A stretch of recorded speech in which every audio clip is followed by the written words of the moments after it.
Then he says, replenish the earth. And subdue it. Subdue it. Now, hi. Replenish the earth. Zadzai nyika.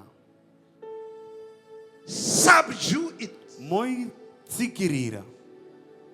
Now, you don't subdue something that is already submitted to you. Aukuriri chinhu chisiri kukurwisa.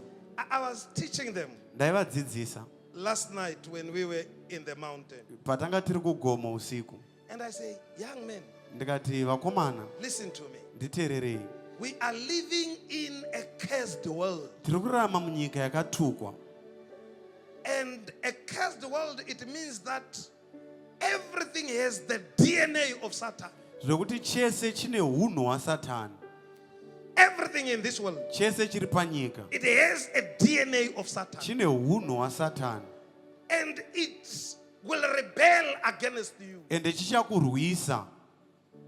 The reason why I'm encouraging you to pray Zvandiri kukurudzirai kuti is munamata because everything that will come your way, ndechekuti chese chauya kwauri it has a rebellious nature in chine it. hunhu There is a hwekurwisa. seed of the devil in it Pane mbeu that will yaSatani always want to rebel against you. inenge chingoda kupikisana newe. And if you don't know spiritual laws to subdue them, Kana usingazivi mutemo you wepamweya will not have yekukurira, anything to show in this world. haungawani chinhu muupenyu Not huno. because good things are not coming to you, Kwete nekuti zvinhu zvakanaka but they zvikuuya, come to you, and with time they begin to reveal the nature of the devil. asi pazvinouya nenguva zvichatanga And kuratidza the hunhu nature of the hwaSatani. devil is rebellion. Hunhu hwaSatani ndehwekupikisa, They always rebel. ndezvekurwisa. This is the reason why you find two people that loved each other Ndosaka uchiona vanhu vaimbodanana when they started. vachitanga, If they have started it without the blessing of God, vakazvitanga pasina rupafadzo the raMwari, nature, the rebellious nature of Satan hunhu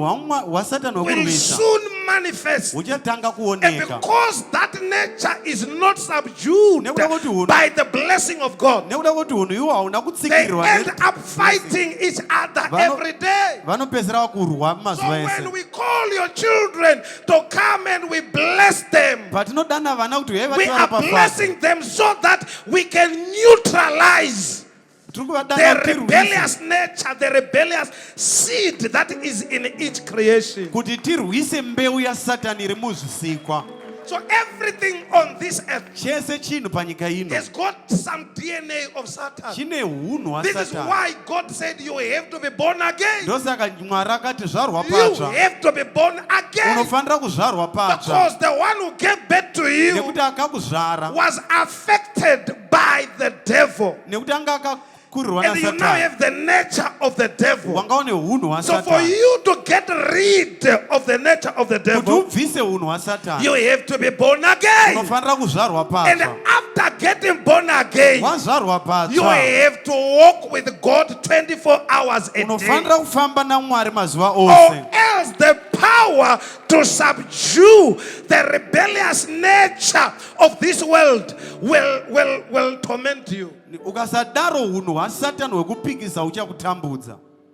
Kune munhu ari kunzwa here kana kuti Is hakusi? someone hearing me?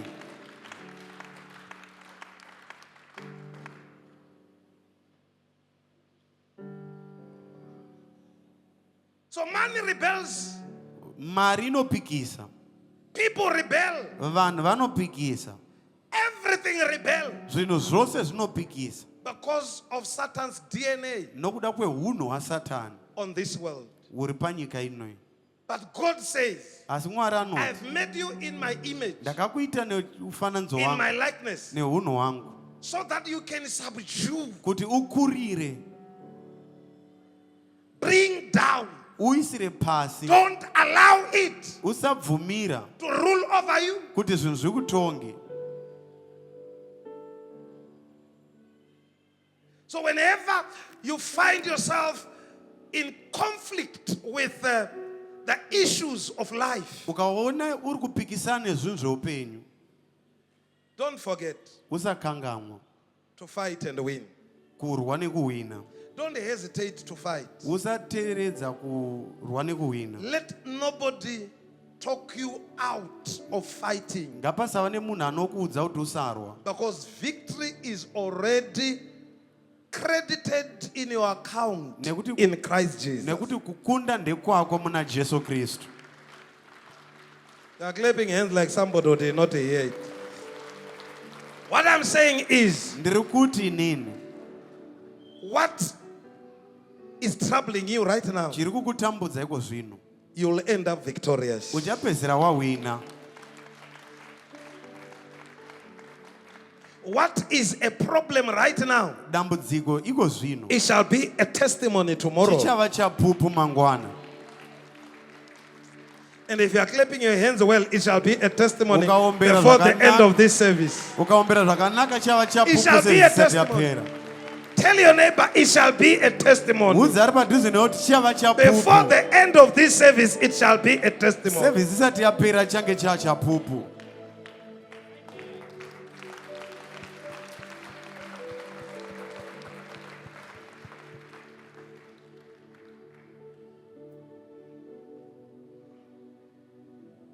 This God that has called us Mwari akatidana uyu into his family mumhuri yake is not a weak God.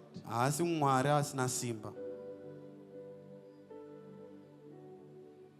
He's a powerful God. NdiMwari usamasimba ose. And he's going to show you his power today. Ende achakurakidza simba rake nhasi. He's going to show you his power. Achakurakidza simba rake.